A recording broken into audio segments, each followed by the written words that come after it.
the moonlight on his hair, the twinkle in his eye, the way he said thumbs up, the way he said thumbs down, the way he said goodbye.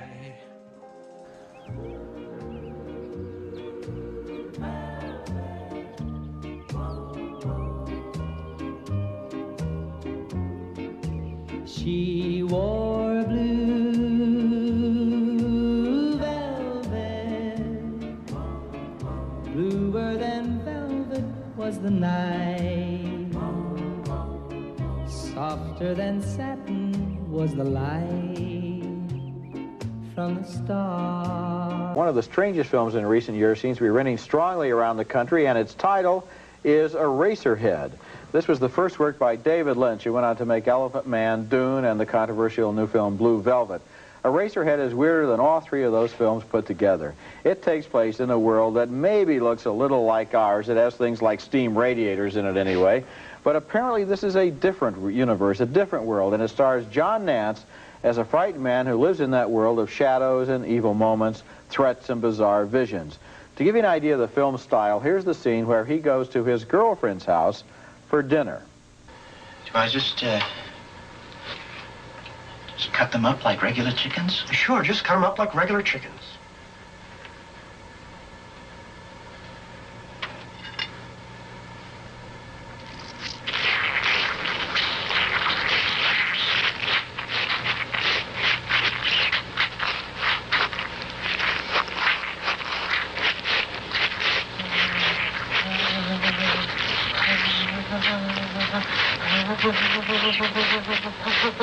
There's something really unsettling about the way that tiny little chicken is still alive on the plate, but that's nothing compared to the central scenes in this movie, where the hero and his girlfriend give birth to some kind of lizard monster that cries for the rest of the film until the gruesome ending, after which it doesn't cry anymore. The best thing about Eraserhead is the way it creates an absolutely original, threatening universe. Nothing in this movie seems reassuring or familiar. But one note, by the way, because I watched it just in the last couple of days on video, the movie is shot in a lot of darkness and shadows, and it's hard to see some of the details, if you watch it on video, details that would be clear in a movie theater. I didn't like the film when it came out. I still don't like it. I'm trying to figure out what is the appeal of it. First of all, it's very confusing to follow, but I'm trying to think that it is more of the college-age crowd that is embracing this film, and maybe they feel so alienated by the world around them that all the threats that are involved in this guy are all the kind of subconscious and sometimes conscious threats that they feel themselves. This, I mean, they don't identify with this guy as much as they identify with what is coming at him. I'll tell you what it reminds me of. This film reminds me of a film made 55 years ago called L'Âge d'Or by Salvador Dali and Louis Buñuel, one of the great masterpieces of surrealism. Both films have very disgusting images shot in a very crude way, in a very surrealistic way. And in the 60s, I think it might have been called a bad trip. Sometimes people want to go on one. It just makes them feel kind of creepy, and that's maybe what they're looking for. Okay, let's move on. I'll step up in quality with the story of The Elephant Man. It's been told in books, a successful play, now a movie. It's based on the true story of John Merrick, a hideously deformed young man who lived in Victorian England and was made an attraction in a traveling freak show until he came under the care of a London doctor. The doctor took pity on Merrick, gave him a permanent home, and encouraged the flowering of his intelligence and sensitivity. But John Merrick, the so-called Elephant Man, died at the age of 27. It's a heartbreaking story, and never more moving than when the doctor, played by Anthony Hopkins, first interviews John Merrick in the hospital. The movie is filmed in black and white. First, I'd like to ask you a few questions. Would that be all right? Your owner tells me, I mean, the man who looks after you tells me that you're English and that your name is John Merrick. John Merrick, is that right? I tell you what, I think I'll ask you a question, and you shake your head like this for...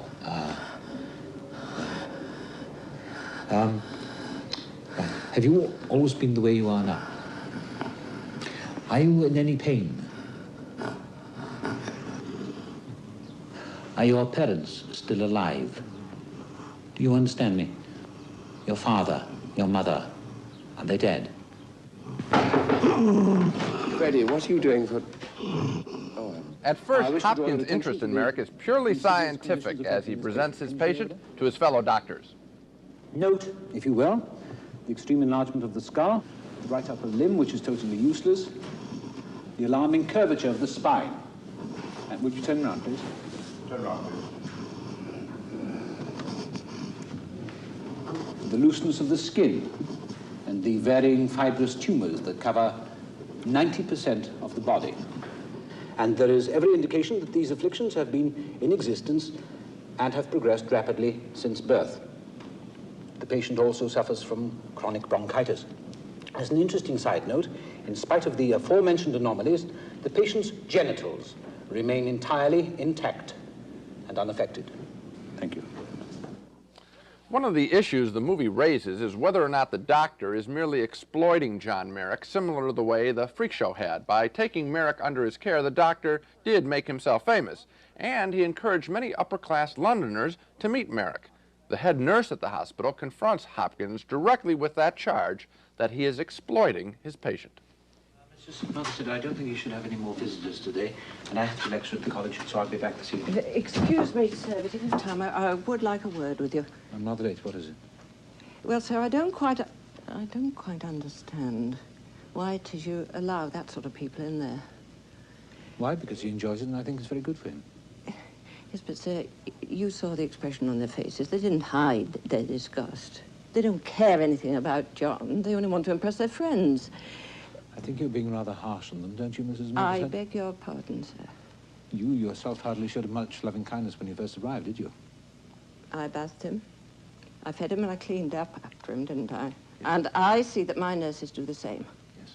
And if loving kindness can be called care and practical concern, then I did show him loving kindness, and I am not ashamed to admit it. I didn't mean it exactly that way, Mrs. Motherhead. Now, please believe me.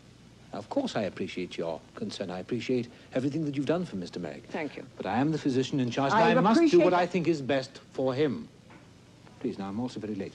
If you ask my opinion, he's only being stared at all over again. Thank you.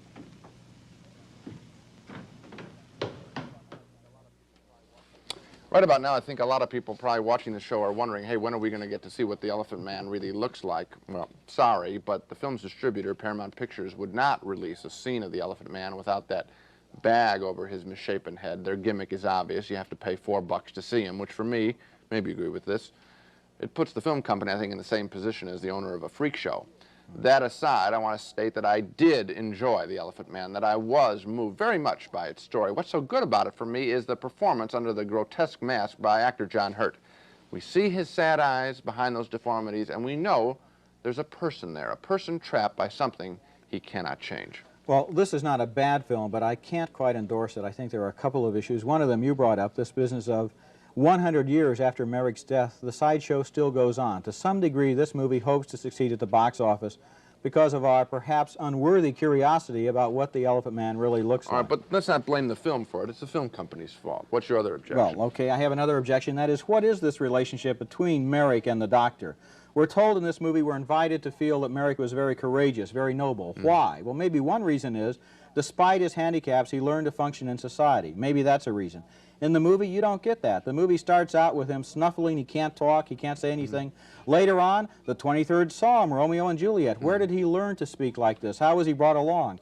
I would have been fascinated by scenes showing the doctor-patient relationship, these two people learning to communicate. But no, instead of that, we get a lot of sensationalism. Well, I think what you have to assume from that is that the guy was simply traumatized, knew the stuff early.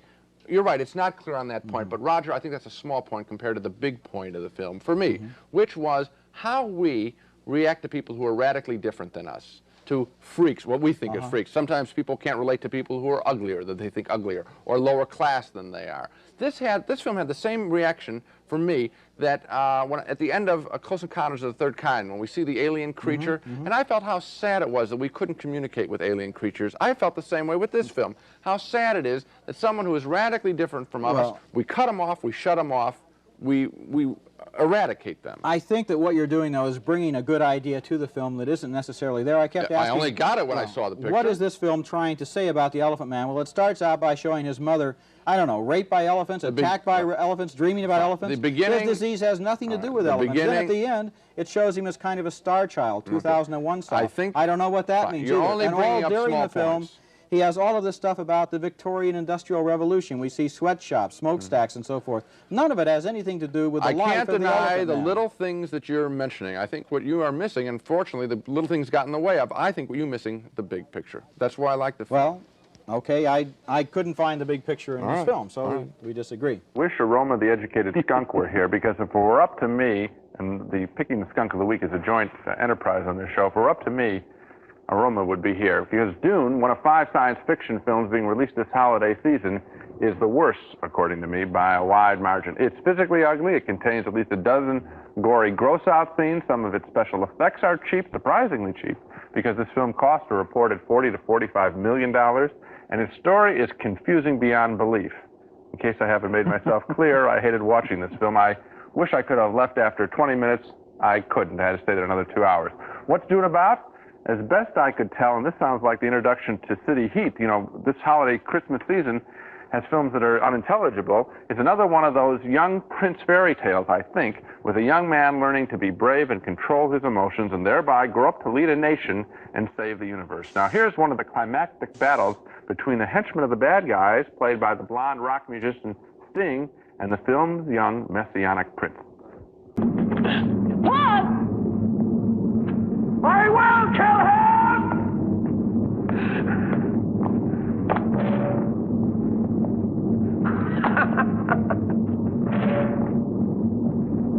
Who is the little one?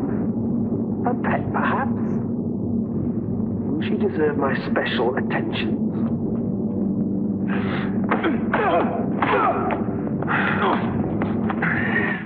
Real thrilling there, and he's going to have to learn there to go with the flow, and that's the message, and that's why he's Prince, and that's why the world is saved, and I'm very happy for him. He's quite a guy.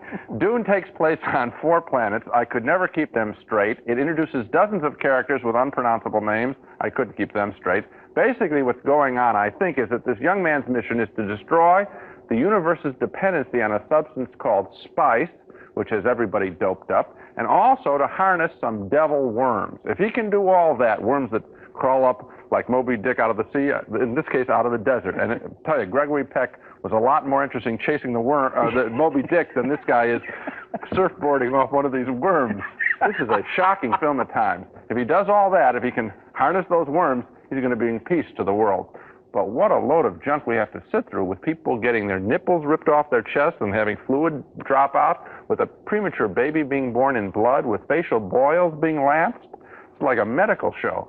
The filmmaking is shoddy also in several respects. Giant holes in the story are filled with apparently last-minute voice-over narrations to explain what's happening to characters. Crucial action scenes are begun, then needlessly interrupted, sometimes forgotten. Basically, I watched 2 things while watching Dune. I watched the movie, yes, and I watched my watch. This film was pure torture to sit through. I didn't now, like why it. Now, why isn't it? Why did you say no? It doesn't qualify for. I said you couldn't bring Aroma the Educated Skunk. Why not? I don't think it's a skunk. I think it's a bad movie. I don't recommend it, but I do think it qualifies as one of the great follies of motion picture history. And I think that for some people, first of all, the Dune fanatics are probably going to go see it anyway. For certain other people, there's a certain amount of interest in this film. There's a certain amount of shocking interest in these amazing sets that are, you know, totally senseless and never used, and they walk through and you see $30 million behind them, and then they go into some little room and do something. It's amazing how arrogant they were in thinking that they didn't have to tell any story at all. And then it's amazing that then they throw in the narration. It starts out with the actress Virginia Madsen on screen, and she's saying, these are a few things you need to know about my father and about these 4 planets and about the worms and so forth. And you're saying, wait a minute, I'd rather be confused and not know anything than be confused by the explanation. Yeah, I sat there, you may have heard me, 5 minutes into this film, I yelled out at the screen, I give up. And then I had to watch the rest of it. And yet there are certain images in the film that are striking. There are certain moments that are fun, even if they are gruesome. I don't recommend the film, yet at the same time, it is not the skunk of the week because it's not totally worthless, because just as an example of a totally misguided project, I think it deserves a little niche of its own in the Cinematic Hall of Fame. It's a skunk. We agree that the biggest disappointment of the year is Dune, with a huge budget, a talented young director, and a script based on a highly regarded science fiction novel. This whole film looked ugly, as if the lens were filthy, telling the story of a young prince's attempt to bring peace to the universe by conquering bad guys and conquering bad giant worms that threaten to eat everything and everyone.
Wow, that's boring. I've had more fun with sand at the beach. I think it's impossible for anyone who hasn't read the Dune books to follow what's going on in this story, which is needlessly complicated. And then there is a whole layer of ugliness throughout the picture, a guy with boils all over his face, the ripping open of people's chests, a premature birth of a baby in blood. Why all of that garbage? Dune is an unintelligible gross-out. And, you know, I attacked Time magazine before actually you did. Let me go after Newsweek here. We'll play even-handed because Newsweek liked this film, and I'm just mystified why. It's unbelievable. Maybe people should just watch our show, right? We haven't made a mistake since you like Falling in Love. Oh, come on. Now, that's a good performance by De Niro. That much you agree. Certainly better than any of the performances given in Dune. One of the sad things about this picture is that it doesn't give you any entertainment, even on the level of looking at the special effects and the wonderful things happening on the screen. They're quite cheap, actually. They're not that. There are scenes that look like those high school pictures you see where some kid has a plastic airplane going across in front of his mother's bedspread, and you're thinking, this costs $45 million? Yeah. We ought to be able to see more windows on those spaceships. There's a thing where he's riding a giant worm, like a surfboard or something, and I was laughing at it because it was quite amateur. Well, the worm is supposed to be going like this, and I had the feeling the camera was going like this. Yeah, also Captain Video. Every outer space shot is like outer space from Captain Video old TV shows. Not very exciting. The only thing you could possibly do with this movie maybe would be use it as a talk-back movie later on when it gets to the campus circus. Right. It's in 16 millimeter. Hoot at it. Yeah, you can sit there and wait for the one-liners and then go. They could make, in fact, a kind of a real long version of the Rocky Horror Picture Show. People could come to the theater with sand and worms. That would be lots of fun. I recommend that. Okay. Our next movie is named Blue Velvet, and already this movie has caused a firestorm around the country, with some advanced reviews calling it a masterpiece and others calling it sick and depraved, and still others calling it a sick, depraved masterpiece. The movie takes place in a small town where a young couple stumbles over a mystery that begins with the discovery of a severed human ear and leads them to suspect that the ear might belong to the missing husband of a local nightclub singer.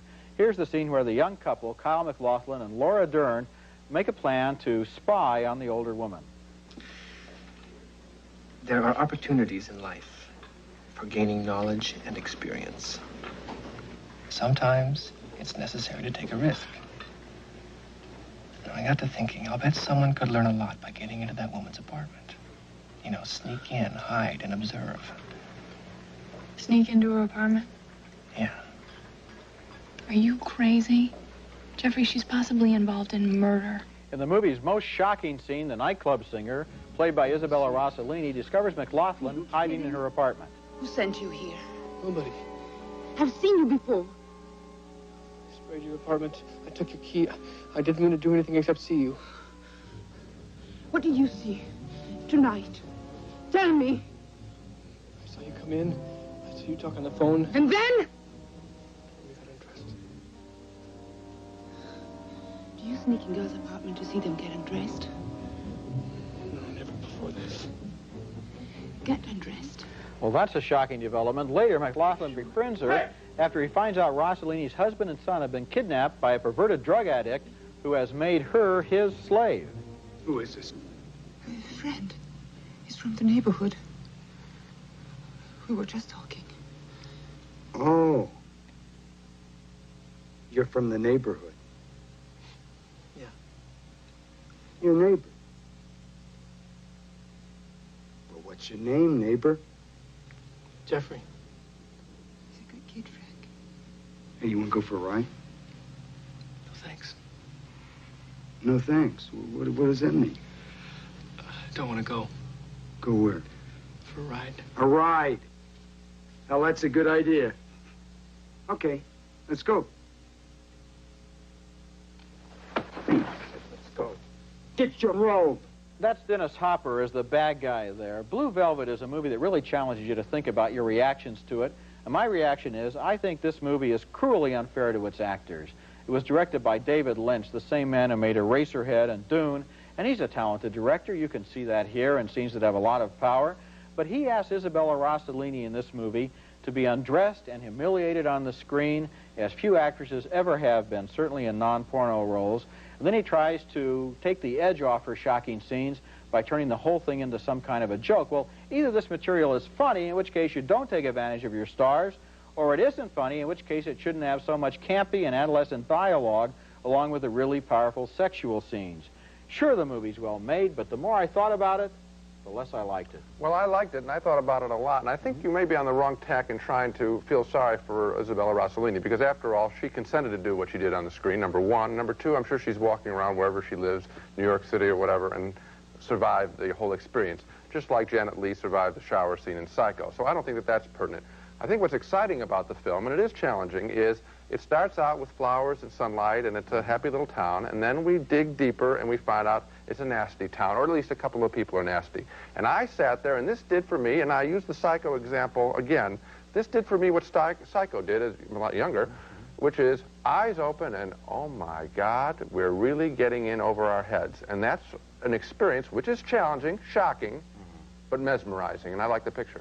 Well, first of all, I don't think I'm on the wrong tack with Isabella Rossellini. In the first place, the movie was shot in 2 halves, so she had no idea, making her part of the movie, that all of the stuff outdoors and in the daylight was going to be smarmy and campy and funny with all kinds of in-jokes. And secondly, it seems to me that we can't divorce our reactions. It's not how Isabella Rossellini reacts to the fact that she's standing there nude and humiliated on the lawn of the police captain's house with lots of people watching.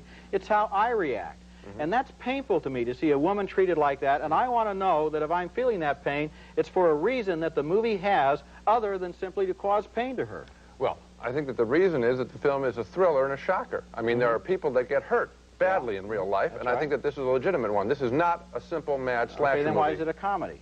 Because he wants to set you up. He's a director, and he wants to play you like all the directors, the great directors want to do. He wants to play you like a piano, which is have you smile and then swing you right into some depression. Yeah, well, the next time that somebody wants to play me like a piano, he'd better get some music that's worth listening to. I think this is a good song. In preparing for this show, both Roger and I scanned lists of films that we have disagreed about during the last couple of years on the show. We each picked one we think the other guy was too hard on, and another one we think he was too easy on. And all we told each other before doing the show was the names of the movies we were going to accuse each other of being so significantly wrong about. And the one really fine film that I think Roger got all wrong recently was David Lynch's voyeuristic thriller Blue Velvet, the story of a young man investigating a kidnapping in small-town America. Here's the beautifully directed opening scene of the movie where we are introduced to the disturbingly weird town of Lumberton, which hides dark secrets. Softer than satin was the light from the stars.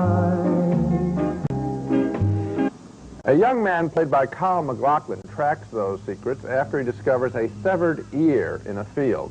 And that leads him into a disturbing encounter with a masochistic nightclub singer, Isabella Rossellini. Who sent you here? I rank this film as one of the best pictures of the year, but Roger gave the film a lowly 1-star review, thumbs down, way down, complaining that the fine direction by David Lynch was in service of a film that was wildly uneven in tone. But I saw how the parody of small-town life and sexual stress fit together. I think David Lynch, the director, thinks it's tragically funny how Americans hide their sexuality and repress it until it explodes. explodes violently. Also, in terms of direction, Blue Velvet is in the great traditions of movies like Alfred Hitchcock's Rear Window, about the peeping Tom and all of us. And I'm going to take a wild shot here, Roger, and think that this movie possibly made you sexually uncomfortable in a way that I can't even guess, which is always rough with movies. In other words, I've had it happen to me. I don't know why you can't guess, because on the show I told you why it made me uncomfortable. And I looked at the film again when I was informed. I looked through parts of it again when I was informed that you were going to accuse me of being wrong about this film. You know, there hasn't been a film in years that has given me more cause for thought about my feelings about it than Blue Velvet. Right. Obviously, David Lynch is a very good director. Obviously, Blue Velvet is a very well-directed film. I must admire the craftsmanship and the artistry in the film. What bothered me was that there were two scenes, but one in particular that really crossed the line, I felt, into invading the privacy and the dignity of the actress involved, Isabella Rossellini. There's a scene in the film, and we can't show it in its graphic detail on television, in which she is just left to hang out to dry. She is nude in public with a lot of people standing around looking at her, and as I saw that scene, I realized that it was an indecent exploitation of her self-respect, of her self-identity, and I couldn't give a good review to a film that made me feel that it exploited a human being in that way. In other words, with me, this was a moral call. It has nothing to do with the artistry. I didn't like to see Isabella Rossellini exploited in that sense. Here's the process, because, you know, we can just replicate what we did last time when we reviewed this picture. I'm trying to see if we can learn anything out of these disagreements. Wouldn't you say, hey, you know what, maybe for the one scene or two scenes that really, I threw out a whole good picture, and I should have given the film a far better review than just 1 star. Won't you even grant that? No, because what I have to say is I must be honest in saying what I feel, and if I feel strongly like this, then I've got to report it. I can't just go along with the crowd and say, yeah, it's a masterpiece. Everybody agrees it's a masterpiece, so I'll throw out my own moral restraints and my own moral objections in order just to be part of the crowd. I can't do that. I'm not asking you to, I'm saying, don't you think you overreacted when you saw it? I don't, because it would have been very easy to say it was a good movie. Everybody else thought it was, and I could see how you could make that case for it. Any discussion of the movies that made us critics has got to include the unpopular review, the review where we were swimming upstream against the overwhelming tide of critical opinion, and we knew it. And sometimes it's not much fun to write a minority opinion. Everybody thinks the movie is a masterpiece, except you. You're the guy who missed the boat. And I had that experience with David Lynch's 1986 film, Blue Velvet, which was undeniably the work of a brilliant director, but raised some disturbing questions for me. The thing I objected to was the way Lynch told two stories. One of them went for cheap laughs and smarmy in-jokes, but the other one was a tale of dark sexual intrigue, and as part of his method, Lynch used scenes in which his star, Isabella Rossellini, was forced to do things so humiliating that I found myself in complete rebellion against this movie. Don't you f***ing look at me! I didn't object to the content itself in Blue Velvet. I objected to the method. It felt to me like Rossellini was stuck out there naked, defenseless, and unprotected, and that it was her own unclothed body that we were seeing, not the character she was playing, and that it wasn't fair for the director to hide behind a curtain of irony and comedy while there was no place for her to hide. I know there are a lot of ways to intellectualize this film to explain what David Lynch was really doing, but it made me feel angry, and with a movie like this, your intellect may get confused, but your emotions always tell you the truth. Well, they tell you the truth for yourself. I had no problem with the film, no problem with that scene. The only thing I can tell you is films that you have that kind of a reaction to may contain some important information. Oh, I know about that. you. Yes, I realize I mean, that. I think that's a film. I mean, you're acknowledging it now. It's a film that you're going to want to restudy. It'll be very interesting to see in another dozen years, because Rossellini herself said she's felt no shame about it, and she's going to work with David Lynch on another film. At any rate.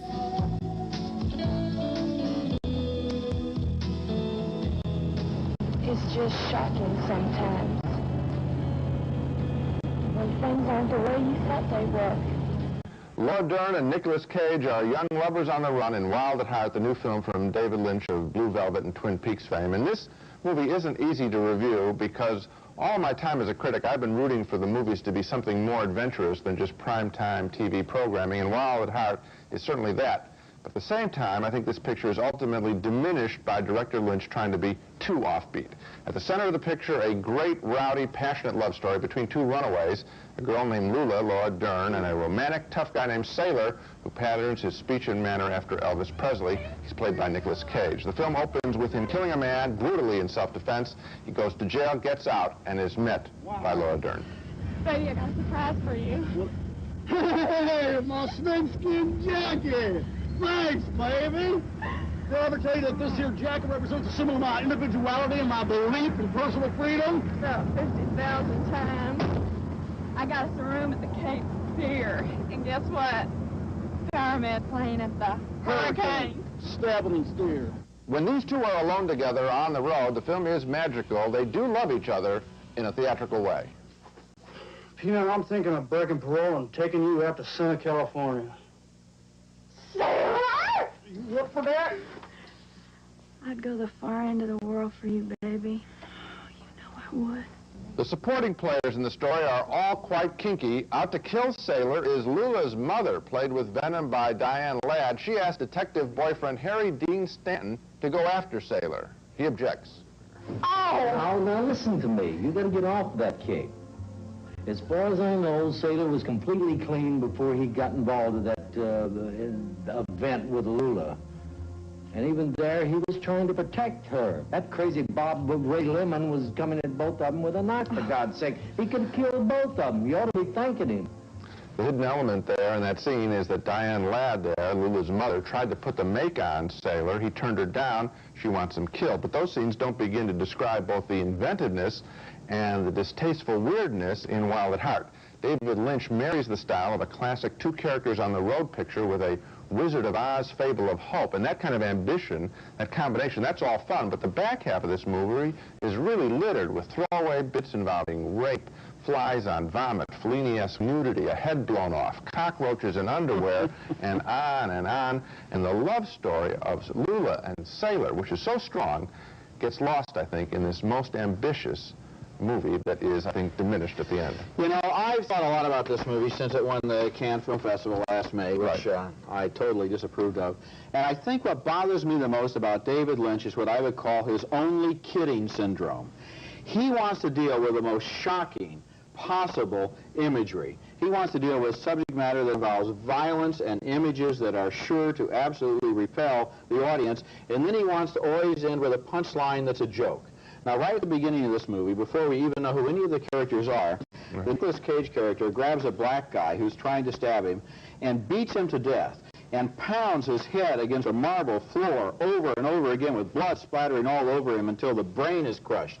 And then, when we're sitting there absolutely appalled, not only by the violence, but also by the subtext of racial animosity, he staggers up against the wall, grabs a cigarette, lights it, and then looks up underneath his lowered eyes like this at Diane Ladd and gives an overblown melodramatic reading that's supposed to be funny, so we can all laugh. I hate it when Lynch tries to get off the hook of his violence by giving us those cornball laughs at the end of every one of those sequences like that. Well, I'll tell you, the problem with me is I don't think there's any subtext of racism in that scene at all. I think that if a white killer had come to him with a knife, it would have been shot there. Well, why was it a black killer then?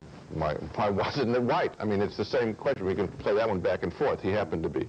But he was hired to do the job, probably needed the money.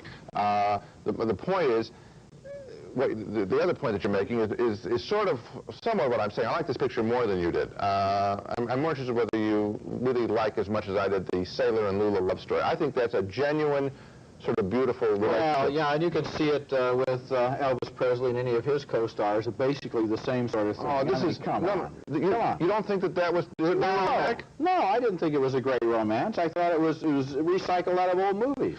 I think that this picture is the strength of this picture, and the thing that makes me think that there's a lot more here than you're giving credit for, or maybe than I got even on 3 viewings of this film, is that it is recycled out of old pictures. I think this guy has put movie history in a blender, basically. And I think he loses control of the blender, if you will, at the end of the picture. Yeah, well, I think the problem is, by the time he pours it out of the blender, all the froth has risen to the top. I wish he'd have the nerve to make the movie he wants to make instead of trying to sugarcoat it and all of this smarmy parody that he thinks will allow him to get away with what he really wants to say. I think that he did it much better in Blue Velvet, a picture, again, we had a big disagreement on. I think that picture was more of a piece and more about itself than this picture, which, I keep repeating myself, he loses it at the end. Wild at Heart is the new movie by one of the hottest directors in America today. His name is David Lynch, and he made the controversial Blue Velvet, as well, of course, as the ABC TV series Twin Peaks. His new movie, like all of his work, seems to combine the same three elements. There's melodrama, soap opera, and a little bit of exploitation. Also, of course, some sex, some violence, and some rock and roll. In this film, as before, he has a steamy romance at the center of his story with Laura Dern and Nicolas Cage as young lovers on the run. I'd go the far end of the world for you, baby. Oh, you know I would. Rockin' good news.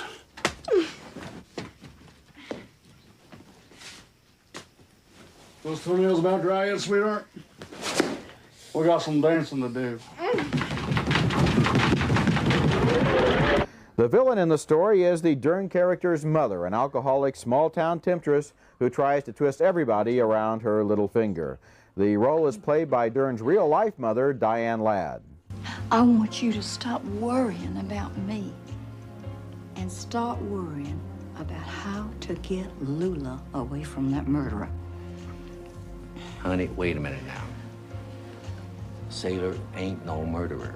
Oh! Nicolas Cage's performance is in the tradition of James Dean. He's a rebel on the run, an ex-convict who hits the road with his girlfriend in one of those classic convertibles. Did I ever tell you that this here jacket represents a symbol of my individuality and my belief in personal freedom? When David Lynch's previous feature, Blue Velvet, came out, it was hailed by some critics as one of the greatest American movies of all time, but I had a problem with that movie, and I have a problem with this one too. I can't deny that David Lynch is an inventive, original director with a good visual eye, but at the same time, what's he trying to do here? I think he's trying to work both sides of the street. With one hand, he makes a movie that's filled with violence and sex and rock and roll and exploitation, and he'll do anything to get a rise out of the audience, but at the same time, he's got that lofty, superior, tongue-in-cheek attitude that lets the sophisticated viewers know it's all a joke. Well, I think the joke is wearing thin, and I give Wild at Heart 2.5 stars. I'm Roger Ebert. There's cycles in Hollywood, and now is the time that they're trying to create, you know, this $100 million bonanza, and a lot of smaller, more offbeat films that deal with certain types of other subjects are not able to be, you know, to be made. David Lynch, director of Blue Velvet, Eraserhead, and this summer's Wild at Heart, is Hollywood's reigning prince of weirdness, as the co-creator and director of the hit television series Twin Peaks. Most of his films explore the sinister underbelly of small-town American life. All my films have, you know, made money, even if it's not a lot of money. These days, in order to really make money, you have to make $100 million. Does that impact the ending of a picture at all? I'm sure it does. If the studio has final control and they're in the business of making money, they're going to want to orchestrate all sorts of things in the film, you know, to bring in the most people.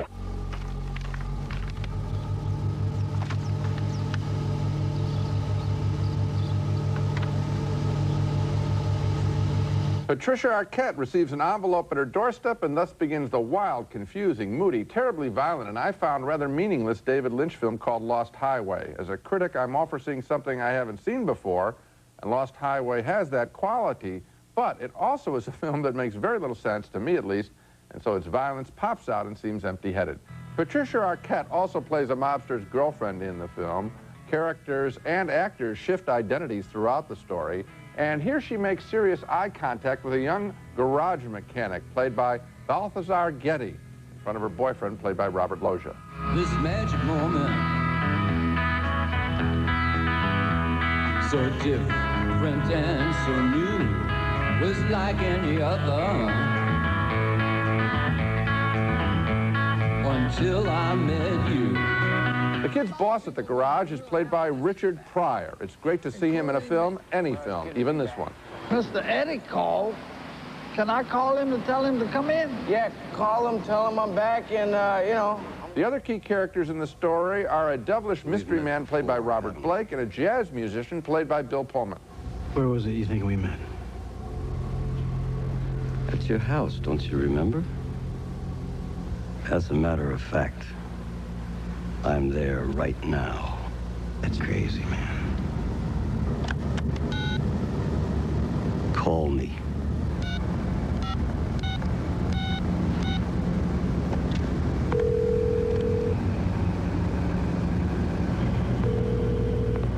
I told you I was here. The story, I suppose, is a metaphor for these times in which people don't know who they are and are affected mostly by violence. That's the only interpretation I can come up with. David Lynch is a most creative filmmaker, has a fine visual sense, employs great musical scores, but I don't think Lost Highway adds up to much, and therefore its considerable violence really turned me off.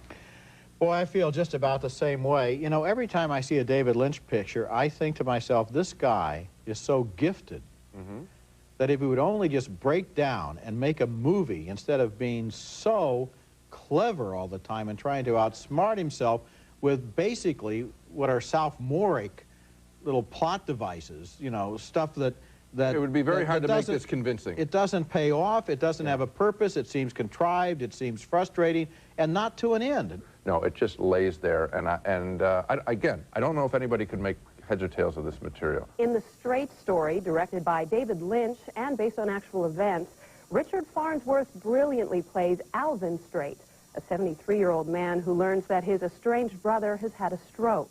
In an effort to set things right, Alvin decides to make the long journey from Iowa to Wisconsin.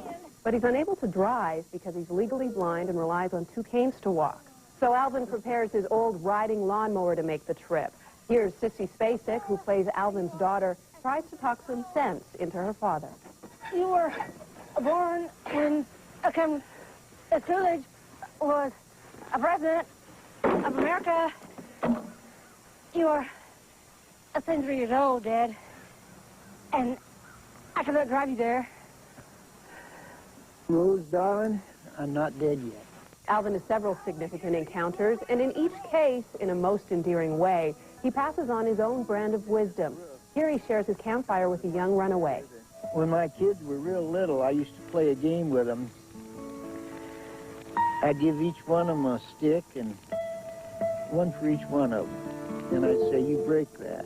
Of course, they could, real easy. Then I'd say, tie them sticks in a bundle, try to break that. Of course, they couldn't. Then I'd say, that bundle, that's family.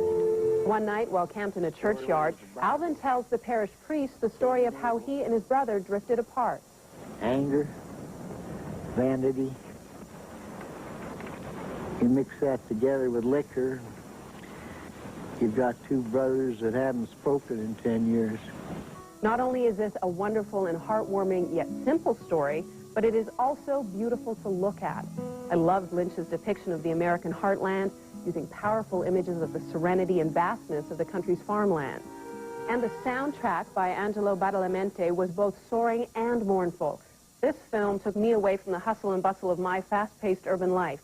I highly recommend The Straight Story. Boy, I do too. And I know what you mean about the American heartland, because as he goes on this odyssey, he depends on the kindness of strangers. And I think of that man named Reardon, who lets him camp out in the backyard, the John Deere repairman who has the philosophical talk with him, and the priest, and the old bartender who gives him that bottle of Miller Lite, and the old man at the bar. Likeable. Yes, he tells him the story of what happened in the war and this guilt he walks around with. All of these people. This film is just imbued with that kind of feeling, The and thing it's so that I lovely. really liked, too, was that the family, the Straight family, was quite concerned when they were making this story that I mean, even having Lynch direct this story would have David been Lynch. questionable enough. But the fact that he did such a beautiful job of showing this man who lived a simple lifestyle, but was by no means simple. He had wisdom to share with people, and he just depicted it so beautifully that they can feel proud. And that really comes out in Richard Farnsworth's performance. Here's a man who is absolutely, totally genuine and believable in every single second. He cannot say a line that you don't believe that he believes. And so that really, I think, is the bedrock of the film. Well, it looks like we both agree on that one. Wonder where you were going.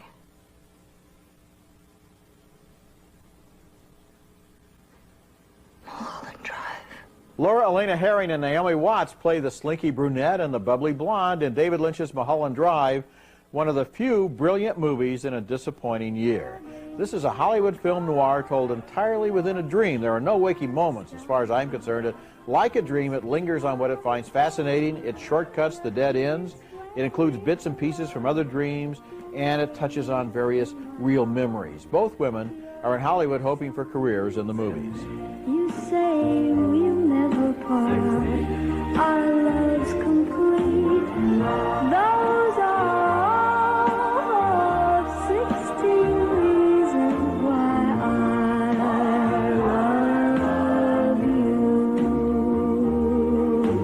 Justin Theroux plays a movie director who's been told he will be killed if he doesn't cast the right actress. He uses Herring in a demonstration of how a scene should be played. And when you kiss her, it's just a continuation of that move. There's no break.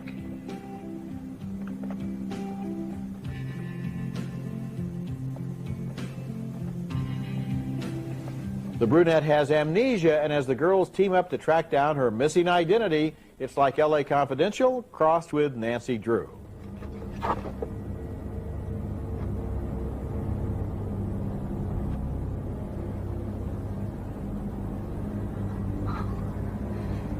Now you got me scared.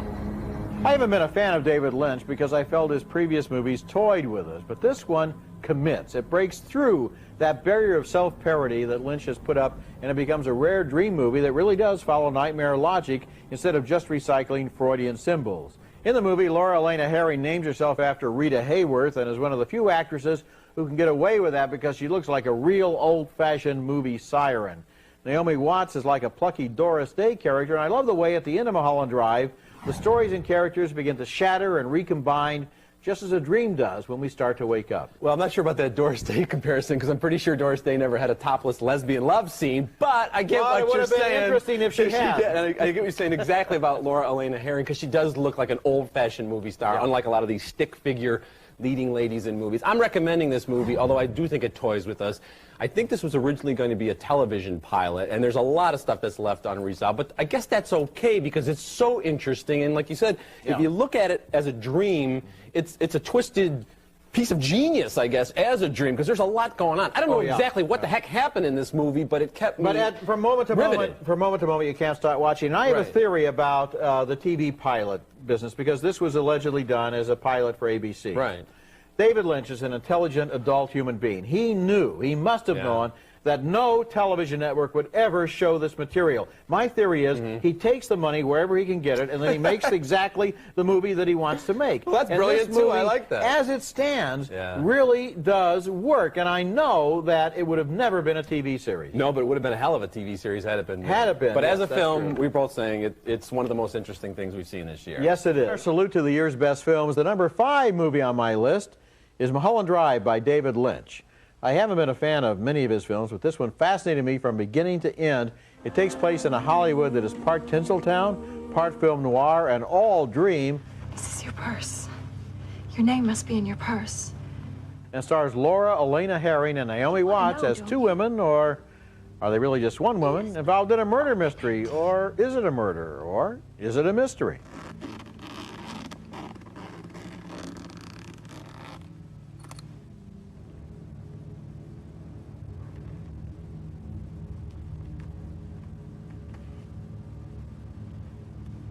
Even if you can't figure out a single thing, the film is compulsively watchable with its images of eroticism, mystery, Nancy Drew-style adventure, bizarre auditions, and creepy theatrical performances. I kill you. Are those two heroines real or a figment of the imagination of a third person? Are they aspects of the same personality? Mulholland Drive leads us into a mesmerizing labyrinth, and afterwards, it teases us with possible interpretations. Well, I've got it at number 3 on my list, so I obviously loved it. And I recently went back and watched it again after reading, and I don't always like to do this, read all these analyses on the internet and people having different theories. But this time, I have to say, it really enriched my experience, and I enjoyed it even more the second time, even thinking about the various theories. You know, the TV critic from the LA Times attacked the nation's film critics for liking this film. And said it made no sense at all. It was just a TV pilot that was cobbled together, and we all fell for it, and the emperor has no clothes. Actually, I'm telling you, I have given thumbs down to one David Lynch movie after another, and as I watched this film, I was completely fascinated by it and drawn into it and entertained by it and absorbed by it from beginning to end. I don't care what its source was, whether it was made for TV, or whether it was made for David Lynch's home movies, it worked. The director of Mulholland Drive, David Lynch, who is this year's wild card. Okay, now I've got you where I want you. And Ken, you told me that your picture spoke for itself, but tonight Naomi Watts told me that she plays, as far as she knows, between 3 and 6 characters. How you doing, Roger? It is a mystery to a lot of people, but Roger said even when he didn't understand it, he was mesmerized. You know, next week I'm going to take that picture to the University of Colorado on DVD. We're going to spend 10 hours over a week going through it a shot at a time, and at the end, I'll be able to understand it. You better believe it. You already do understand it. Get a lot of good coffee, though, and some good food. I understand it emotionally, and that's the important thing. Exactly right. And I want to thank you for all the help you gave the film, Roger. Well, it's a good film. Thank you. I mean, it's a fascinating film. I love films that refuse to be over. Okay. Thank you, David Lynch, okay. Oscar-nominated director for Mulholland Drive. We have coming up to us Mr. Denzel Washington and his lovely wife. All right, let's hit the fucking road. We're giving our neighbor a joyride. Let's get on with it. Let's fly!